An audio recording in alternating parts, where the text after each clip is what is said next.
Beaucoup aujourd'hui font des blagues, en particulier dans les pays latins, parce que c'est le jour des saints innocents. Cependant, ce jour n'est pas pour cela. Cette fête est pour reconnaître le sacrifice de tant d'enfants qui ont été tués par Hérode, craignant que l'un d'eux ne lui enlève son trône. Nous pouvons aussi penser à ces parents qui ont eu le cœur brisé par la perte de ces enfants, tant en ces temps-là comme aujourd'hui.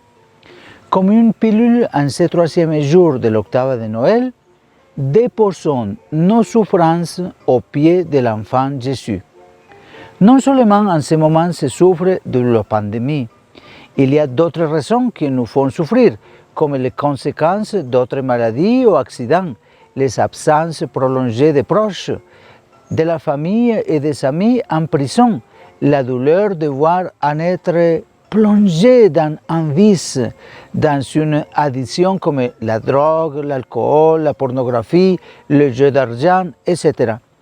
La douleur devant les gens qui n'ont pas ce qu'il faut pour vivre, la peine devant les gens qui pleurent la perte d'un être cher, l'impotence en regardant tant de migrants qui errent d'un endroit à l'autre sans trouver leur destination et la réalisation de ses rêves, etc. Toutes ces situations à Noël deviennent plus difficiles à gérer. Cependant, l'enfant de Bethléem est là.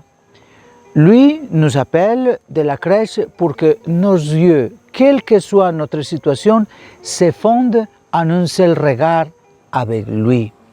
Jésus, depuis ses pailles qui lui protègent du froid, nous envoie la chaleur de son cœur, la chaleur de son amour, pour nous dire d'avoir confiance, pour nous dire qu'il est avec nous et ne nous laisse jamais seuls. De l'humilité de son berceau, il nous invite à lui donner toutes ses douleurs et souffrances. De manière mystérieuse, il nous accompagne sans délai dans toutes nos luttes. Il suffit que nous mettons vraiment symboliquement au pied de son berceau tout ce qui passe par notre être. Sûrement, lui, avec sa tendresse et sa puissance, puisqu'il est Dieu, nous aidera à avancer. Aujourd'hui encore, joyeux Noël et n'oubliez pas, Dieu est avec vous.